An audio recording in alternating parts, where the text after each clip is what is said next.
O pecado que entrou no mundo através de Adão alterou a percepção do homem em relação à dor. Por isto, procuramos viver uma vida longe do sofrimento, ao mesmo tempo em que não vemos nenhum lado positivo em passar pelas provações. Mas será que as provações podem ser, em algum sentido, benéficas? Podemos aprender e crescer através das dificuldades que todos enfrentamos? Seria verdade o fato de que as bênçãos de Deus excluem as tribulações? Ou elas, na verdade, seriam um instrumento de Deus para o nosso crescimento? Saiba a resposta para essas questões agora na lição de número 10. As diversidades não impedem o crescimento do cristão. Da editora Betel Dominical, no comentário do pastor Júlio César.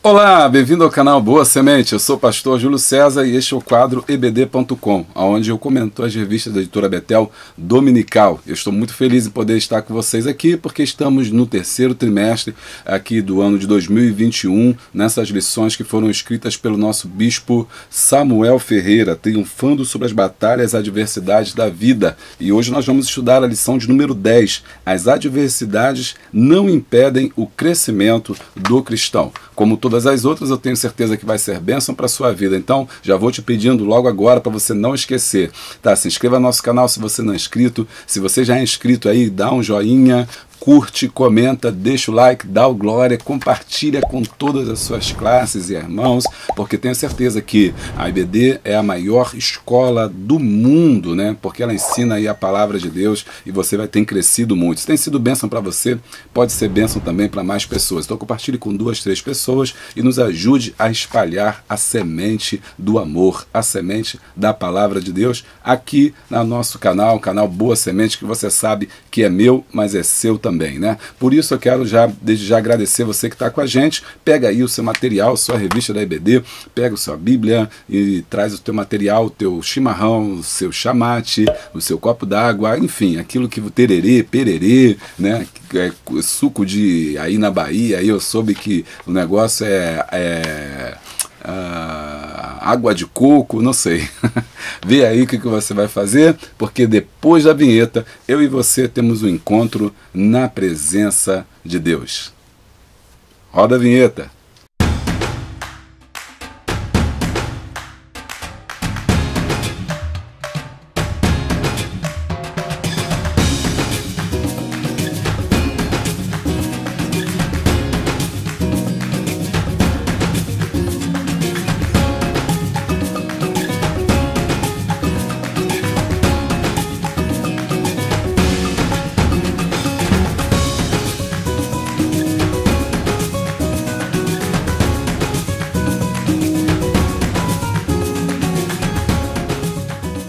Muito bem, gente, voltamos aqui. Quero agradecer as milhares de visualizações, os irmãos que têm vindo, muita gente nova chegando no canal. Por isso eu vou usar esse tempinho enquanto você está se preparando para dar algumas explicações, né? Muita gente me pergunta no comentário, e eu leio todos, né? Faço questão de ler todos e responder todos também, se paga alguma coisa, né? Quando alguém entra no grupo de Zap, tem um link aqui embaixo, e aí as pessoas perguntam o que ele faz, é que ele quer ser assinante, ele quer ser membro para poder ter direito aos planos de aula, ele quer ser apoiador para ter direito aos planos de aula. Gente, tudo esse material é gratuito. No grupo do Zap lá, a gente só distribui os nossos planos de aula e slides também, né, para aqueles que quiserem entrar no grupo de jovens, porque nós gravamos aulas tanto de adultos, quanto de jovens, quanto de adolescentes. Para adultos, nós fazemos o questionário e nós fazemos também o plano de aula. É gratuito e é distribuído no grupo de Zap. Você não paga nada para receber esse material. Se você é jovem, então, ou professor de jovem, você está no grupo dos jovens e de adolescentes. Ali tem os slides da lição e compartilhe os vídeos. Também você não paga nada. Esse material é gratuito aí. No grupo de Zap, eu só distribuo ali, eu compartilho o curso de EBD que eu faço, né, divulgo ali o trabalho, os meus livros, os meus materiais, mas você não paga nada, você não é obrigado a comprar nada. Amém? Agora, se você quiser nos ajudar, aí sim você vai ser membro do canal Boa Semente, clicando aqui embaixo, né? Ou você vai ser apoiador também, clicando aqui. E aí eu vou deixar para você o meu meu muito obrigado, né, minha gratidão, com o seu nome lá atrás, no final de todo o livro aqui, todo dia, todo vídeo que a gente faz da ebd.com, das lições de adultos, tem um nome no final como símbolo, como o meu agradecimento. Entendeu? Então é isso, é o que Deus tem colocado no meu coração para poder abençoar a sua vida, abençoar você. Tenho certeza que eu faço isso movido pelo Espírito Santo de Deus e tem sido bênção para a minha vida e tem sido bênção para a sua também. Tá bom? Então continue orando nesse sentido. Tenho certeza que a gente vai chegar a 25 mil daqui a pouquinho com a sua ajuda, com a sua oração. Pastor, eu não posso fazer nada disso. Então você ora pela minha vida. Isso é muito importante para a gente estar junto. Vamos à nossa lição de hoje, tem muita coisa boa. Muito bem, lição 10, as adversidades não impedem o crescimento do cristão. Texto áureo, antes crescei na graça e conhecimento do nosso Senhor e Salvador Jesus Cristo, a Ele seja dada a glória, assim como no dia da eternidade. Amém. 2 Pedro 3,18. Verdade aplicada, as adversidades são métodos pedagógicos de Deus para o crescimento do crente. O que são adversidades? Adversidades são lutas, problemas, dificuldades que eu e você passamos. Quando ele diz que são métodos pedagógicos, ou seja, é o modo pelo qual Deus nos ensina. Então, as adversidades, elas servem para que nós aprendamos alguma coisa.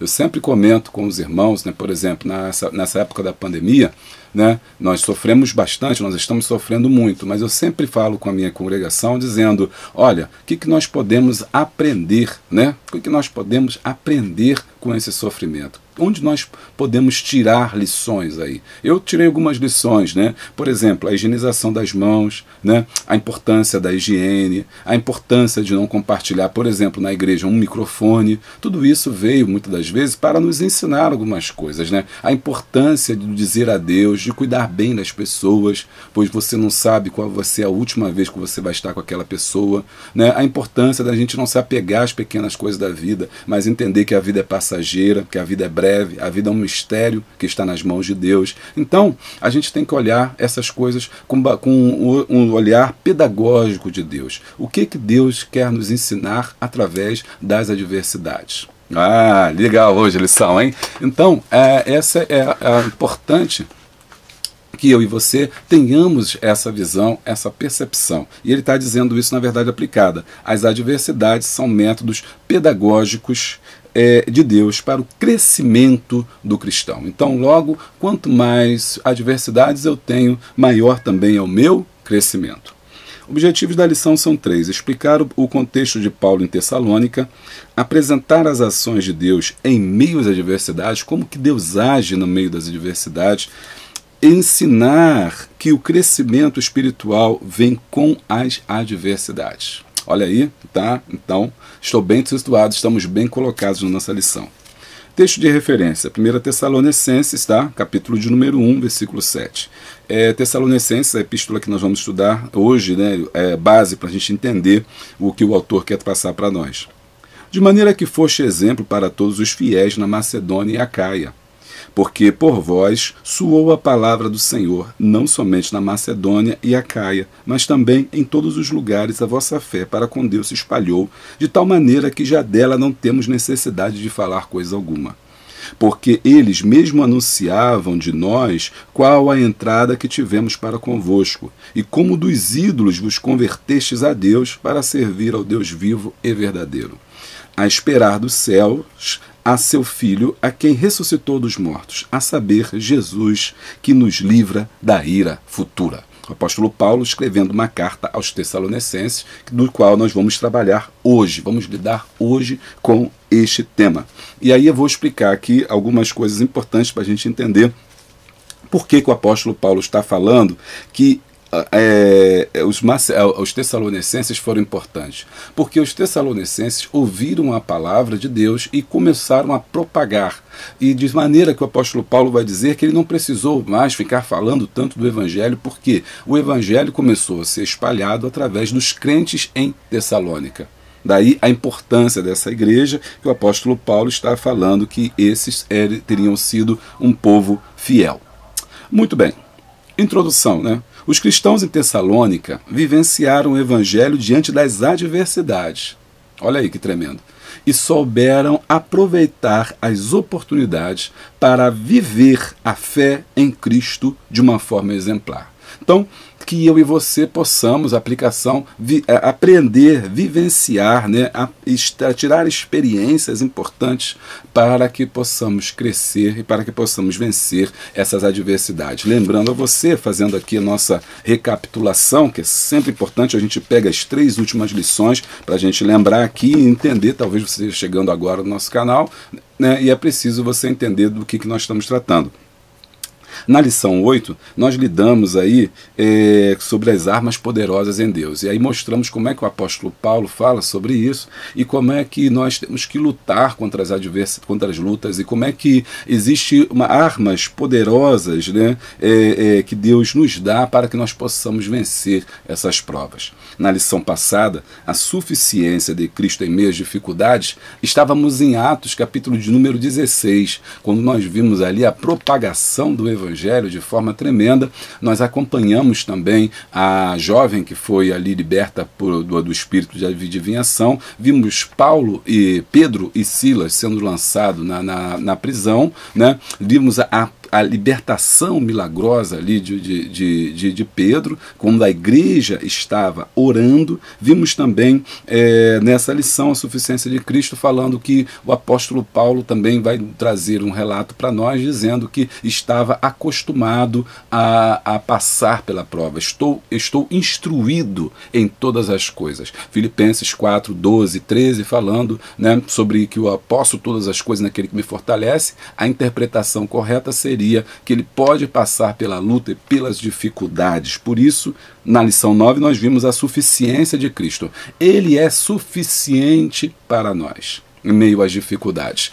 Agora, na lição de número 10, nós estamos acompanhando ainda o apóstolo Paulo em suas viagens missionárias. Ele tira esse exemplo de Tessalônica para mostrar como é que, mesmo diante de um momento difícil, em que o evangelho era difícil de ser propagado, num ambiente extremamente inóspito, floresceu o evangelho. E por que floresce o evangelho? Isso é tremendo. Vamos aprofundar um pouquinho como que o evangelho floresce no meio de uma sociedade tão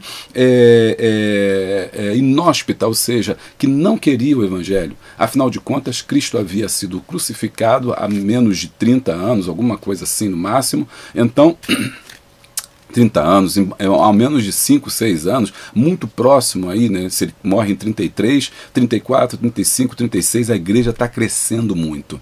E é uma religião nova, as pessoas não conhecem e está no meio de um povo pagão, que idólatra, que cultua a milhares de outros deuses que não são os deuses de Israel, não são os deuses cristãos, não é o Deus cristão, né? do monoteísmo, e além de tudo ainda tem os judeus que ainda se estão ressentidos em relação ao que aconteceu em Jerusalém. Lembrando aí que nesse momento os cristãos estão sendo mal vistos, tanto pelas pessoas, pelos gentios, quanto estão sendo mal vistos pelos judeus. Vamos então para o tópico de número 1. Tópico de número 1. Vamos lá.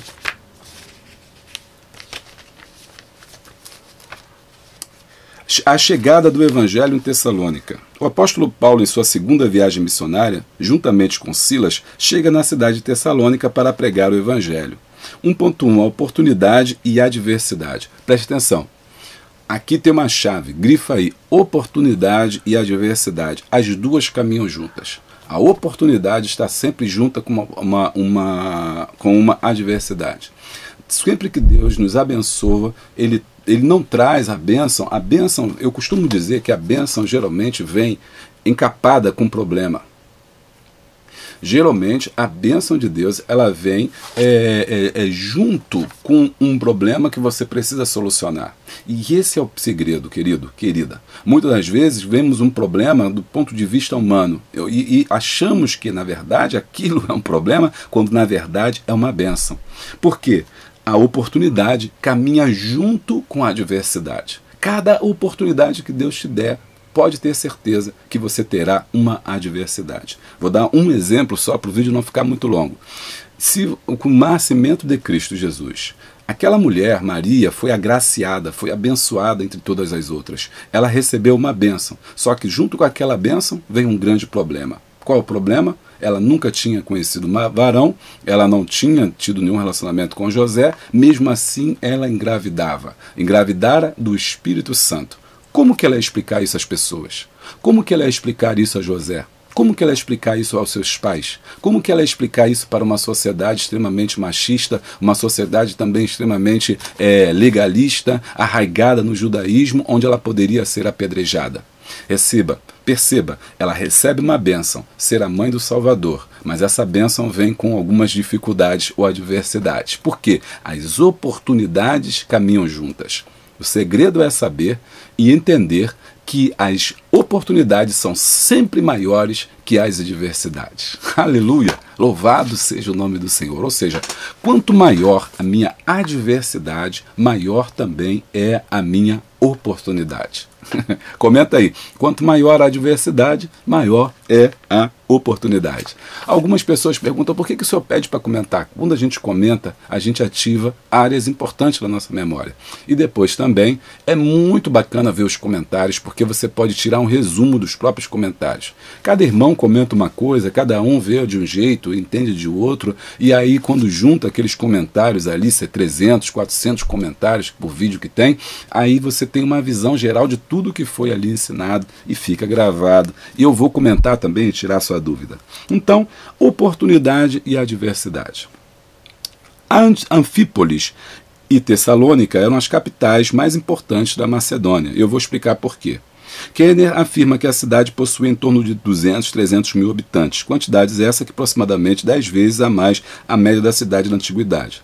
Tessalônica era uma cidade livre e autogovernada. Sua população era composta de gregos, oriundos do paganismo e do judaísmo. Tanto Paulo e Silas vieram na cidade uma oportunidade ímpar para pregar o Evangelho, Atos 17, 1-3. Como de costume, Paulo pregou durante 3 sábados seguidos na sinagoga.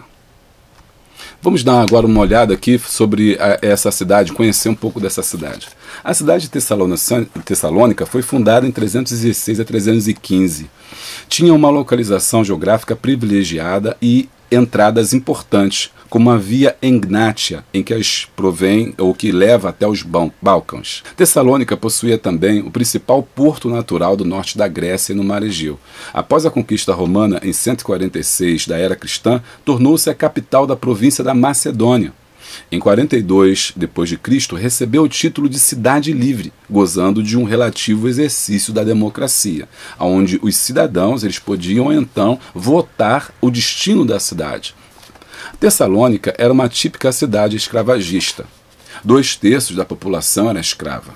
Como colônia romana, atraía ricos comerciantes, latifundiários e militares aposentados, que iam para lá depois de ganhar os seus combates e guerras. Isso gerava grande desigualdade entre as classes sociais, porque você tem muitos escravizados e você tem uma pequena população que é livre e que, portanto, tem o direito da cidadania. E somente cidadãos é que podiam votar, falar e discutir o direito da cidade na polis, ou seja, no local central onde essas pessoas, os cidadãos, se reuniam.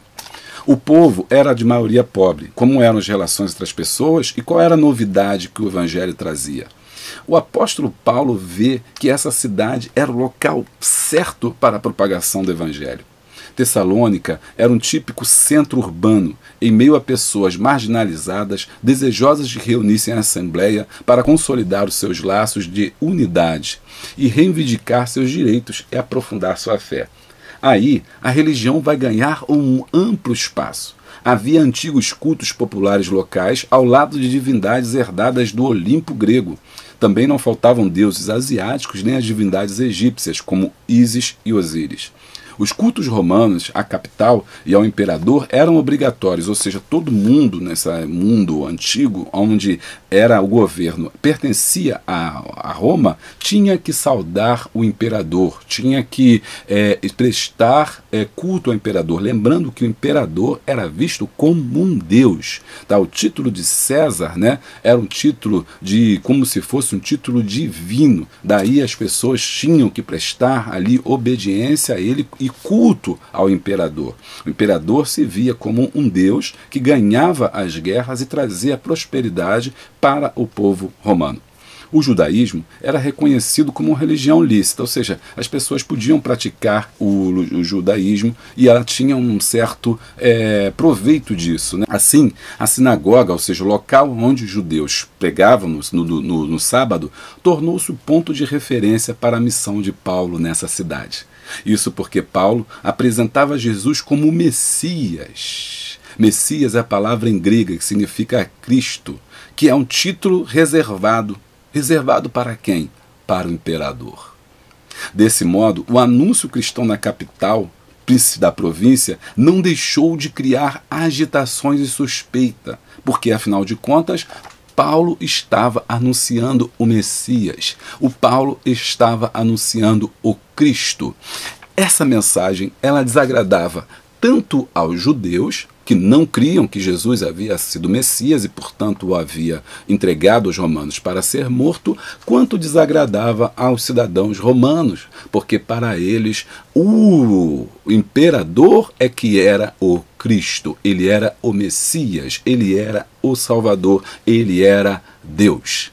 Daí, esta mensagem explosiva de Paulo, pregada nas sinagogas, se espalha rapidamente por toda a cidade, como que eles estivessem então trazendo agitação. Atos 17, 5, 9 vai falar sobre isso. A cidade vai ficar empolvorosa, porque eles estavam anunciando o outro Deus. Não era Osíris, não era Ísis, não eram os deuses da Galácia, não eram os deuses romanos, não eram os deuses gregos, não era o Deus judeu, não era o Deus Jeová, era o Messias, o Cristo, o Salvador do mundo, não só daquele povo, mas era salvador de todos. A palavra salvador do mundo incluía não só aqueles que dirigiam os cidadãos, mas também incluíam os escravos, os escravizados. Portanto, essa mensagem ela era ampla e abarcava a todos. A agitação, então, foi grande na cidade, e é por isso que o autor, né, ele diz que a chegada do Evangelho em Tessalônica, no tópico 1, ele vai falar para a gente sobre que esse momento era o momento de uma oportunidade, mas que oportunidade de quê?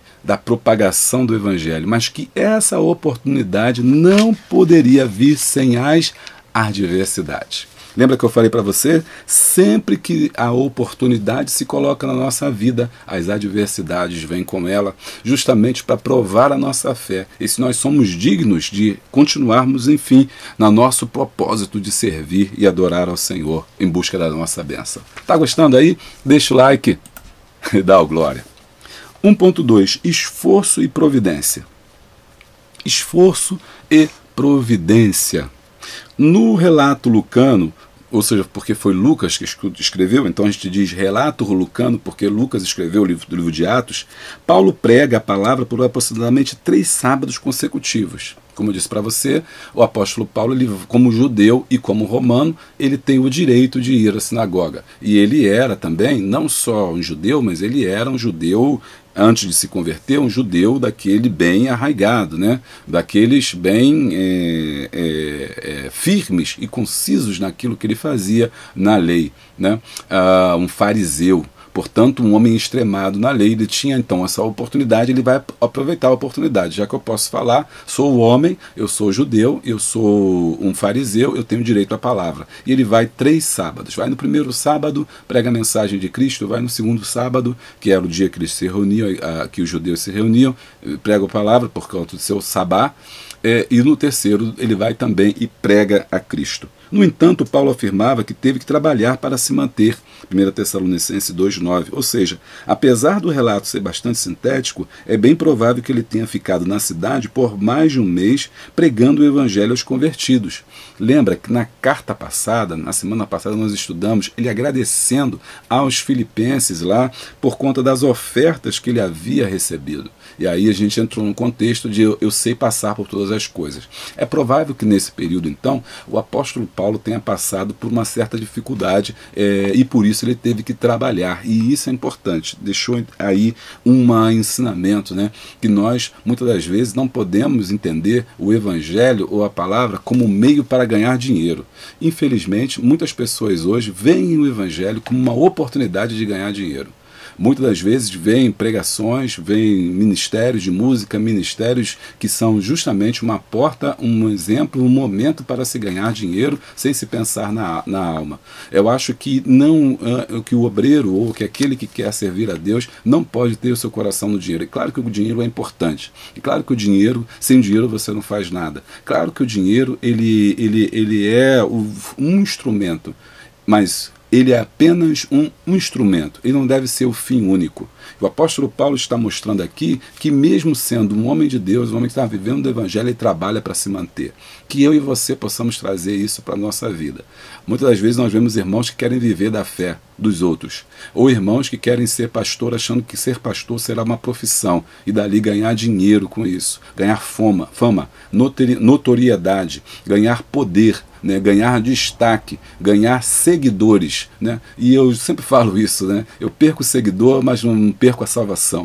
Né? Perco o seguidor, mas não perco a salvação, porque seguidor não leva o céu, né? Então o obreiro ele não tem que ficar preocupado em agradar as pessoas. Quando ele está preocupado em agradar as pessoas, é porque na verdade muitas das vezes ele está preocupado com o recurso financeiro que vem dali.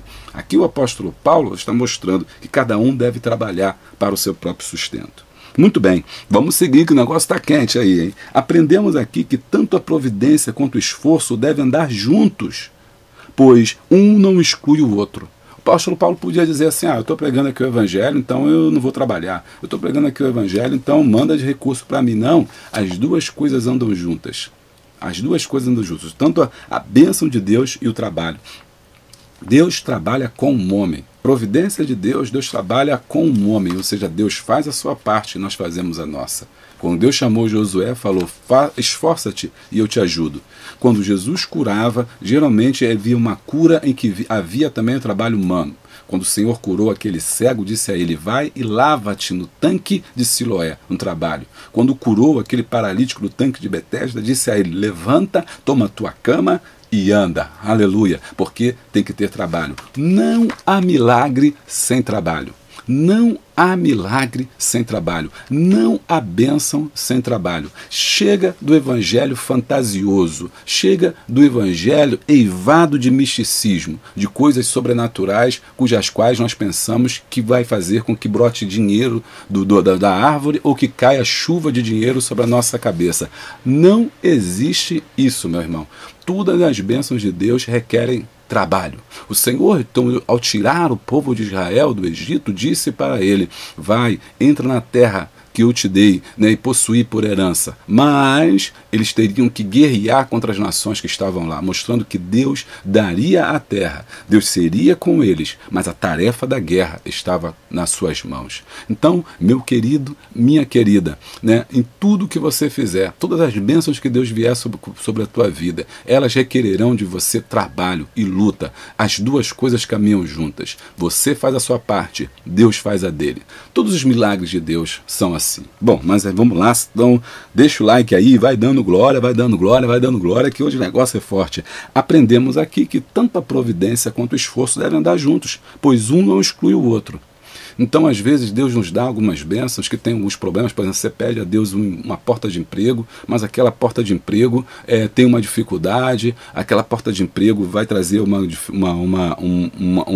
mal-estar, aquela porta de emprego às vezes é difícil, às vezes você vai ter que gastar um pouquinho mais, e você fala assim, isso não é de Deus não, porque está tendo muito trabalho. Ou então é no meio dos ímpios, e aí você diz assim, não, aquele lugar tem muito ímpio, então isso não é de Deus. Meu irmão, se você pediu a Deus, não foi o diabo que te deu. Se você pediu a Deus, então foi Deus que te deu. Agora, todas as bênçãos têm trabalho. Todas as bênçãos de Deus têm dificuldade. Até mesmo porque, muitas das vezes, o inimigo vai se levantar para ver se você vai desistir daquilo que Deus irá te dar. Então, portanto, as bênçãos de Deus, elas requerem, muitas das vezes, trabalho. trabalho. Então, Deus é aquele que provê na nossa vida, mas é necessário que venhamos a nos esforçar em trabalhar para o reino. Um ministério vitorioso e próspero é resultado de uma vida de trabalho, dedicação e excelência. Então, continue trabalhando, que Deus vai te dar a vitória, tá bom? Continue trabalhando, que o Senhor te abençoará. Ele honrará a sua fé. Mais 1.3. As tribulações não impedem o agir de Deus. Mesmo após muitas pessoas se converterem ao Evangelho em Tessalônica, porque foi uma mensagem explosiva, né, a mensagem do Cristo, que se contrapunha à ideia do imperador, embora o apóstolo Paulo apresentasse Cristo, ele não estava falando do reino terreno, ele não estava falando de César, não estava falando de Roma, ele estava falando do reino dos céus. Porém, esse argumento foi usado contra ele, dizendo, olha, esse homem é um agitador, ele está pregando contra César, ele está anunciando um Cristo, aí, um Messias, um outro Deus. Nosso Deus aqui é o Deus romano. Entendeu o problema que estava sendo colocado? Então, mesmo diante das conversões, né, muita gente então começou a se converter, os problemas começaram a vir. Sempre que você tiver bênção, os problemas virão. Ok? Sempre que você quiser fazer também a obra de Deus, os problemas virão. Você pode pensar assim, mas agora eu estou fazendo a vontade de Deus, o diabo está se levantando. Com certeza. Se você não estivesse fazendo a obra de Deus, tudo estaria bem.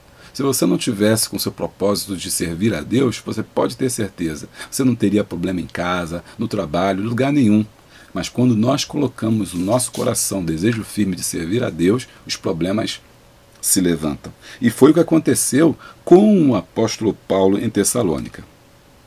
A multidão perseguiu os apóstolos de tal maneira que eles tiveram que sair escondidos durante a noite na cidade. Atos 17:10. Por quê? Eles começaram a insuflar a multidão. Os judeus entraram ali no meio e começaram a insuflar, ou seja, dizer, esses homens são agitadores, cuidado com eles, esse evangelho é muito estranho, esse evangelho é muito, né, ele está falando aí para não adorar, nós temos que adorar o homem, nós temos que adorar o César, César é nosso governante, esses homens aí, os agitadores.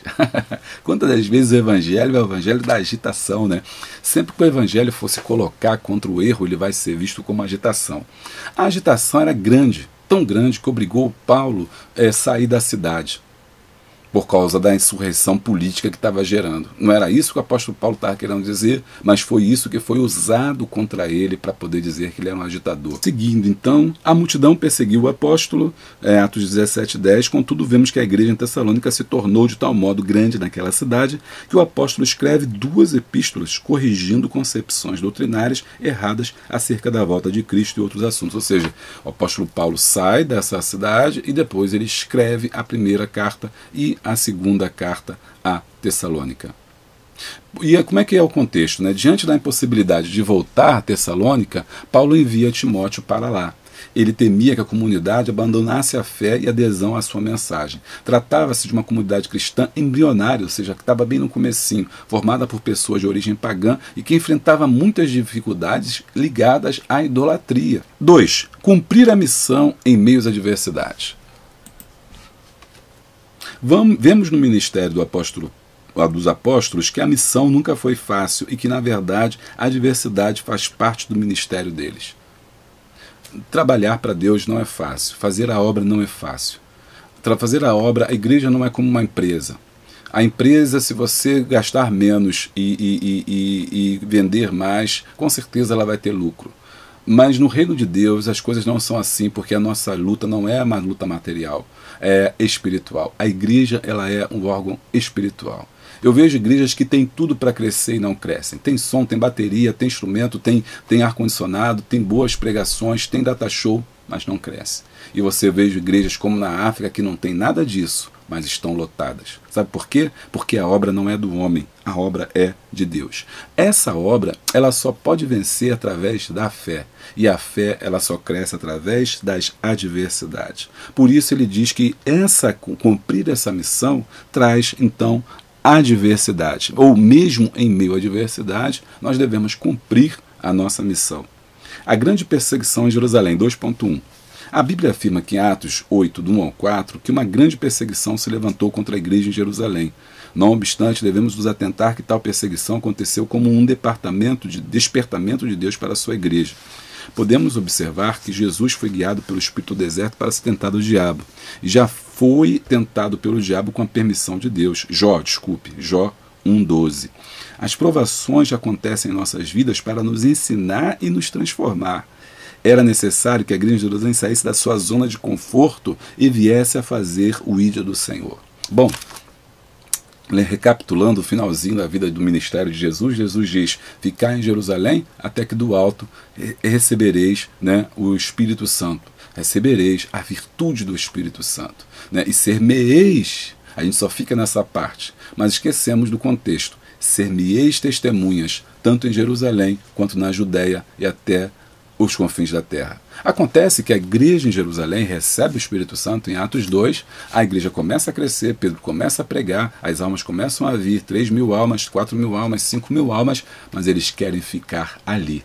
Eles querem ficar na sua zona de conforto. O que Deus faz então? Deus permite a perseguição.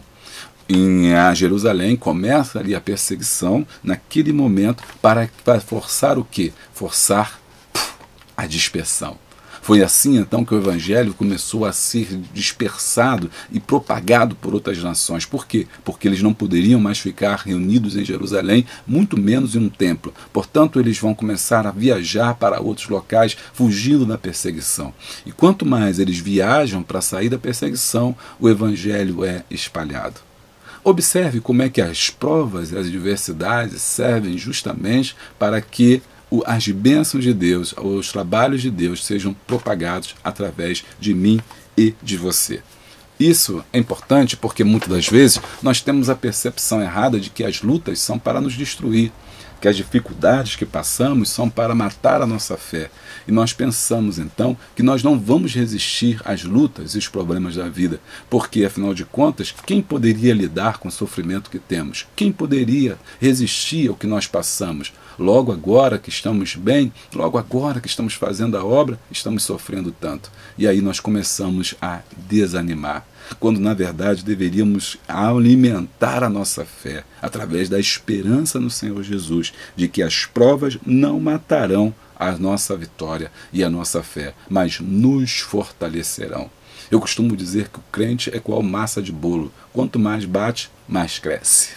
Comenta aí. Quanto mais bate, mais cresce. É verdade. Sabe por quê? Quanto mais a luta, quanto mais a prova, quanto mais a dificuldade, maior é o nosso crescimento espiritual. Só há um modo da gente crescer e deixar de sermos meninos na presença de Deus. Deixar de sermos pequenos no sentido de imaturos é através das lutas e das provas na nossa vida. Infelizmente, muitas pessoas não crescem, e não crescem porque não querem passar pela prova. Quando Deus começa a trabalhar na sua vida de uma forma mais dura, ou quando Ele começa a passar por provações, Ele não entende, de maneira que Ele murmura, que Ele reclama, e sabe o que Deus faz? Deus muitas das vezes o retira daquela prova, o retira daquela situação. E aí você pode pensar assim, mas pastor, então não é bom ele ter retirado da prova, retirado da situação? Não, não é bom, porque quando ele é retirado da prova e daquela situação, ele então deixa de crescer.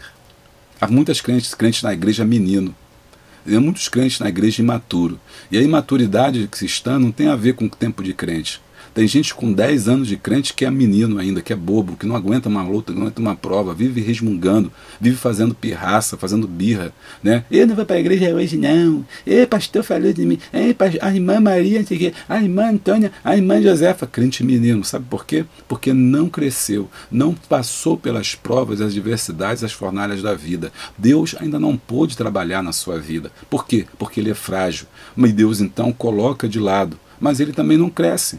Mas quando o crente passa pela prova, passa pela dificuldade, ele amadurece, ele vai ficando mais forte, ele vai ficando mais robusto espiritualmente, ele vai suportando as adversidades. E então o que as pessoas dizem, o que as pessoas fazem, o que as pessoas não interferem mais na sua vida espiritual. Bom é quando nós podemos crescer na presença de Deus, mas só há um modo de crescer, é passando pelas provas. Os Tessalonicenses 2.2, exemplo de fidelidade. Paulo afirma em 1 Tessalonicenses 1, do 4 ao 7, que os Tessalonicenses se tornaram exemplo para os irmãos, tanto na Macedônia quanto na Acaia. Eles se tornaram dignos de serem imitados, pois apesar dos sofrimentos, eles receberam a palavra com alegria e se tornaram imitadores do apóstolo, assim como ele era do Senhor. Ser exemplo é ser alguém que se pode espelhar. Será que nós temos sido exemplo? Quantas das vezes nós vemos gente dizendo assim, não olha para mim não, olha para Jesus. Né? Muitos obreiros dizendo, não olha para mim não, irmão, que se tu olhar para mim vai ver um monte de falha. Se olhar para mim, vai ver um monte de falha, um monte de problema. E assim ele vai se escondendo. E assim ele vai se escondendo, e assim ele vai vivendo, dizendo, não olhe para mim, com essa desculpa. Mas o apóstolo Paulo, ele chamou para ele a responsabilidade. Precisamos de homens de Deus, de mulheres de Deus, que chamem a responsabilidade para si e diga, olha para mim. Olhe para mim, veja o meu exemplo, faça como eu faço. Ok? Então, hoje nós estamos vivendo uma crise. E esta crise se dá justamente pelo motivo de que nós não temos pessoas nas quais podemos nos espelhar. Pessoas nas quais os jovens possam dizer, eu quero ser igual àquele pastor, eu quero ser igual àquele irmão, eu quero ser igual a fulano, eu quero ser igual àquela irmã. Precisamos de exemplos. Precisamos de exemplos. Nós temos, se nós contarmos no meio evangélico, talvez nós tenhamos mais maus exemplos do que bons exemplos.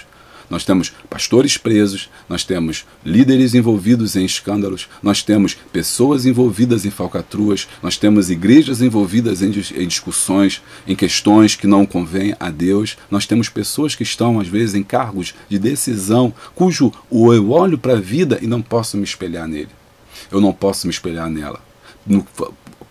Pessoas que têm um linguajar chulo, um linguajar podre, um linguajar que enoja as pessoas, que falam de Deus, que pregam de Deus, que citam versículo, mas a sua vida não deixa, não é exemplo para que possamos seguir. E infelizmente muitos seguem essas pessoas, acreditam nessas pessoas, que no fundo é porque se identificam com o que elas fazem. Mas nós, que somos da luz, não temos contexto com as trevas. Portanto, voltando para o que ele diz aqui, ser exemplo é ser alguém que se pode espelhar.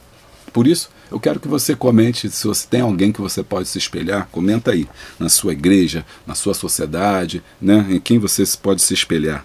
Bom, vai comentando aí o irmão, o nome do irmão, o nome do pastor, o nome do seu pastor, o nome da sua líder, da sua esposa, enfim, da sua família, tá? Comenta aí, se é uma pessoa cuja qual você admira e gostaria de se espelhar, ou seja, de você seguir o mesmo caminho e as mesmas coisas que ele faz.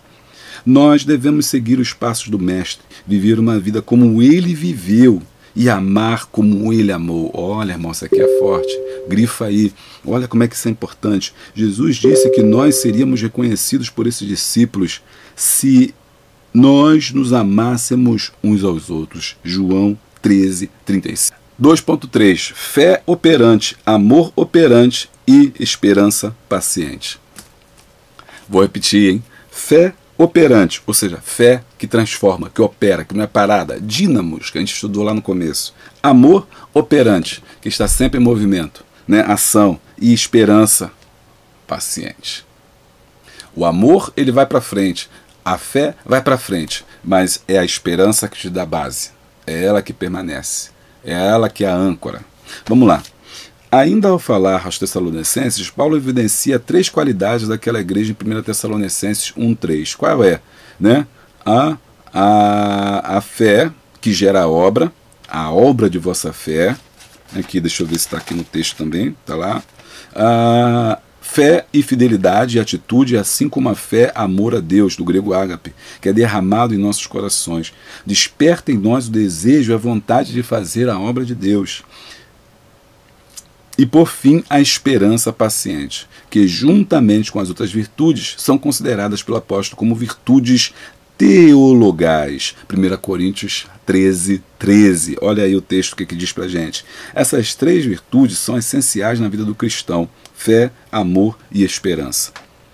através do seu modo de viver. Um coração transformado por Deus exige de nós uma vida transformada. Fé e amor são atitudes do dia a dia na vida do crente, enquanto que esperança é característica intrínseca do caráter.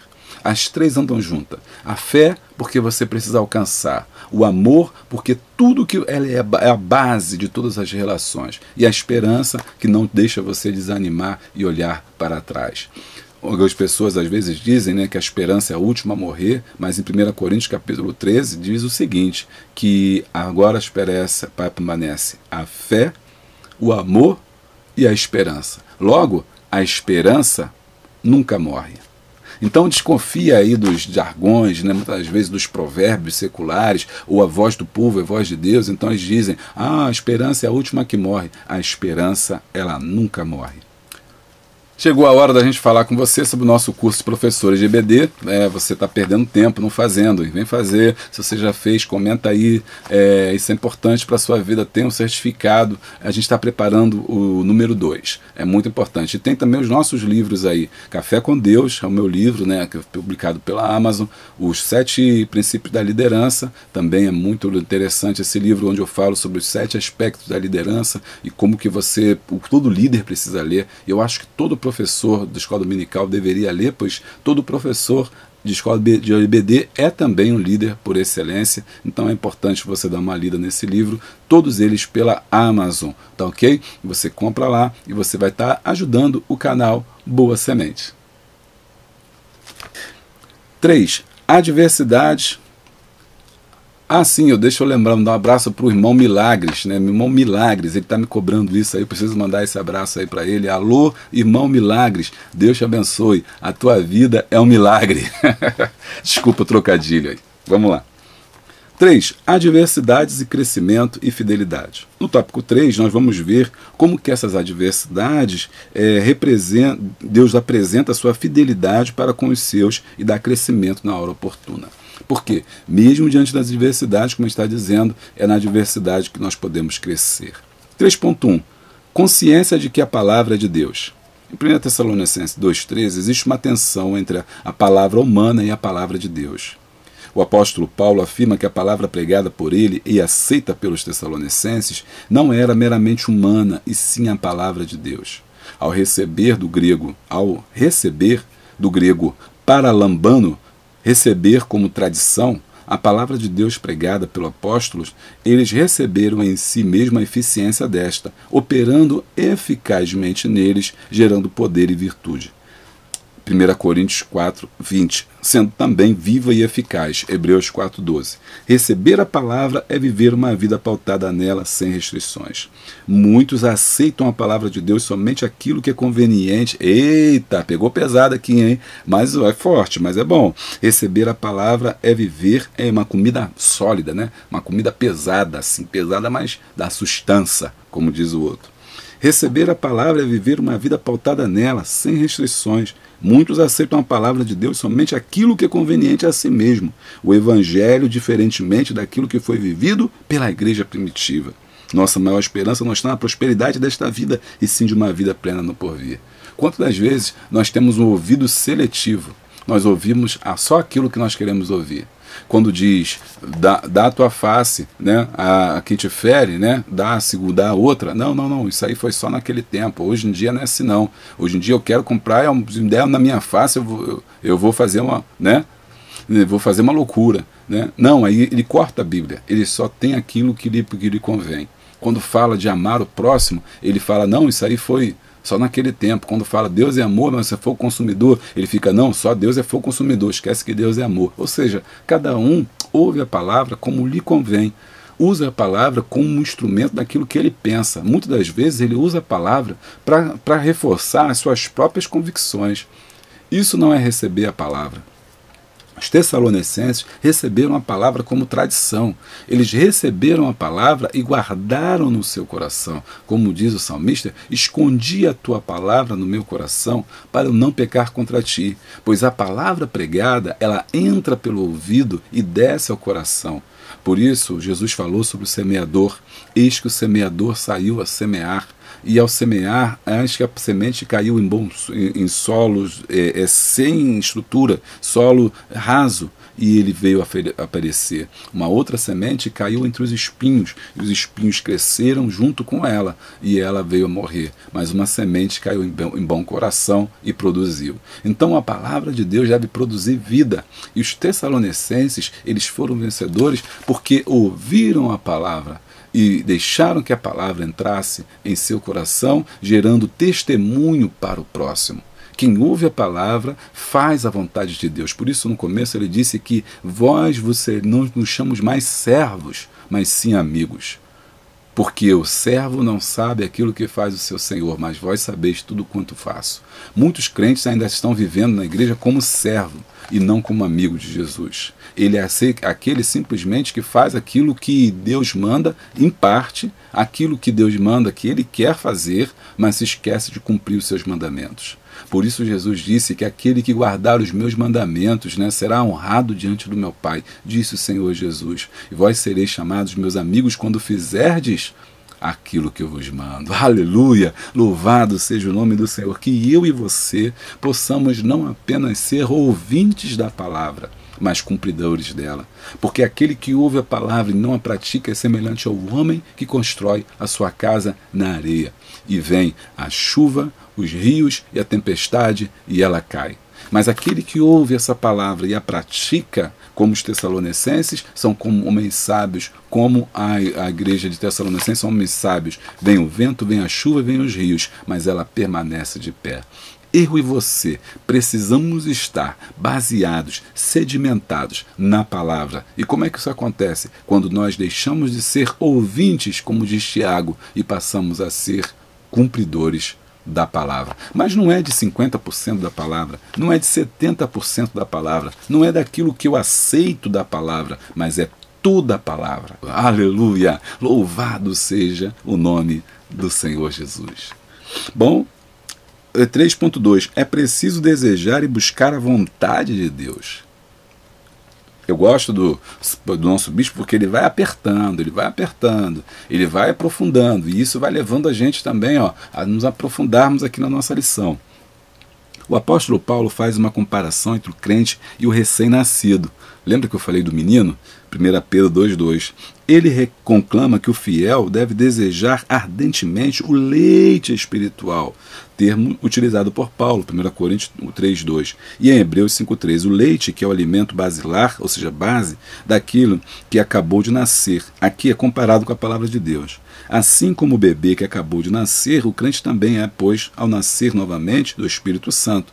João 3,3. Com isso, Deus se torna manifesto em nossas vidas e revela a sua vontade. Então, procurai afetuosamente, a palavra, como meninos, como afetuosamente, ardorosamente. Mas não fica só no leite, não. É preciso você se aprofundar.